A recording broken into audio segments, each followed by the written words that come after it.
Amis fermiers, amis fermières, bonjour, bienvenue à la ferme, bienvenue sur Cocotte TV. Aujourd'hui je vous présente un clavier qui nous provient de chez Corsair. Il s'agit du K70 en version RGB, donc on connaît le K70 parfaitement puisqu'on l'a testé dans presque tous les Switch, ou pas loin.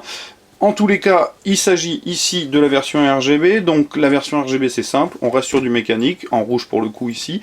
Mais surtout, chaque switch est doté d'un châssis translucide qui va permettre de laisser passer la lumière des petites diodes, et les petites diodes atteignent tout simplement 16,8 millions de couleurs.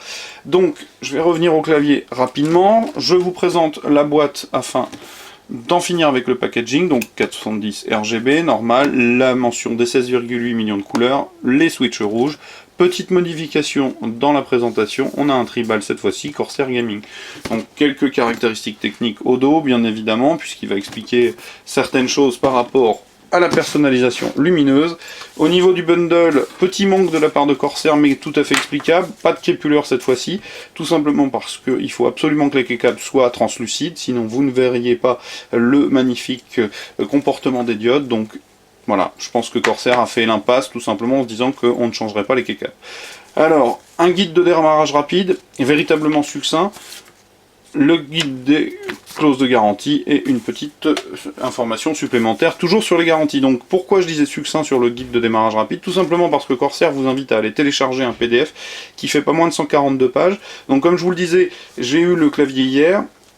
Je me suis un peu penché sur la question du comportement des diodes. Véritablement, ça demandera un petit temps d'adaptation, et pour avoir quelque chose de parfaitement calibré aux petits oignons, il faudra quand même y passer un peu de temps, c'est indéniable. Donc le clavier en lui-même, excellente finition, rien à dire, présence d'alu anodisé noir.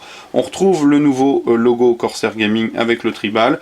Sur le bandeau supérieur, on a la touche de gestion du rétroéclairage, en tout cas de l'intensité, 3 niveaux d'intensité plus une possibilité de l'éteindre, la touche de blocage Windows, 3 diodes d'information sur les différents verrouillages, majuscules et pavés numériques, la partie de gestion du lecteur multimédia avec muter le volume, la molette métallique de gestion de l'intensité du volume, stop, morceau précédent, lecture pause et morceau suivant, tout ce qu'il y a de plus classique. On retrouve un pavé numérique normal. Les flèches, vous le voyez déjà, hein, même si avec la lumière ça ne doit pas forcément toujours être particulièrement visible, mais on a déjà un comportement par défaut avec des diodes rouges, des diodes blanches sur un mode breezing plus ou moins.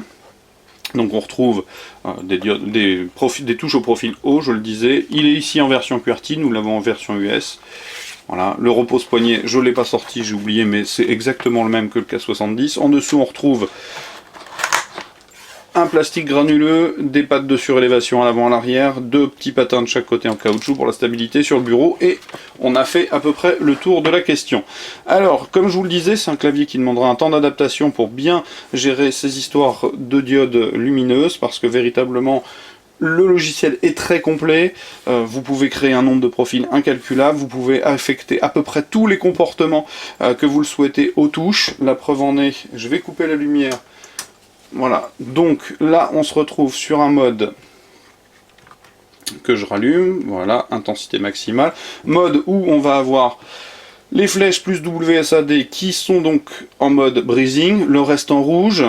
J'ai fait aussi, alors je vais aller switcher sur le portable, un autre petit mode où si je fais ça, à chaque fois que je tape, je vais avoir une ondulation lumineuse, donc quelque chose d'assez sympathique, et vous pouvez paramétrer à peu près tout ce que vous voulez avec des boucles, une minuterie, etc. C'est vraiment très complet, très complexe aussi. Je vous présente rapidement le switch sans la keycap pour que vous puissiez voir la façon dont ça se trame.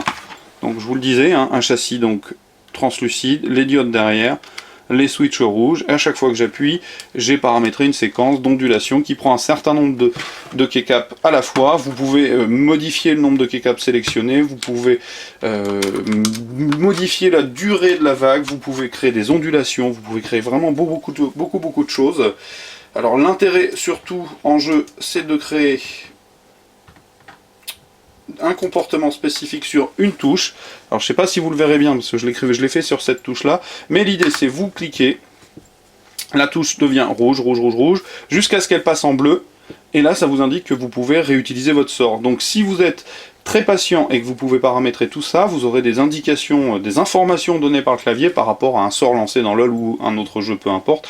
Donc là, j'appuie, j'ai lancé le sort, j'attends que le sort se recharge, et la touche m'indique qu'elle est bleue et que je peux relancer le sort. Alors je sais pas si vous l'aurez bien vu à la caméra, parce que c'est difficile avec une seule touche, donc je remonte face à l'écran, rouge, rouge, rouge, et je passe sur du bleu après, indiquant la possibilité de rejouer. Alors je suis désolé pour le focus, parce que là la caméra n'a pas forcément apprécié le fait de passer dans la pénombre. Donc on a vraiment quelque chose de très très très complet, qui demande du temps, évidemment, qui demande du temps. Donc en tous les cas, aujourd'hui, je pense qu'on atteint à peu près tout ce que peut proposer une diode sur un switch mécanique. Donc très informatif, plutôt joli. Alors après, certains considéreront que c'est gadget. Pour certains joueurs, ça peut être intéressant.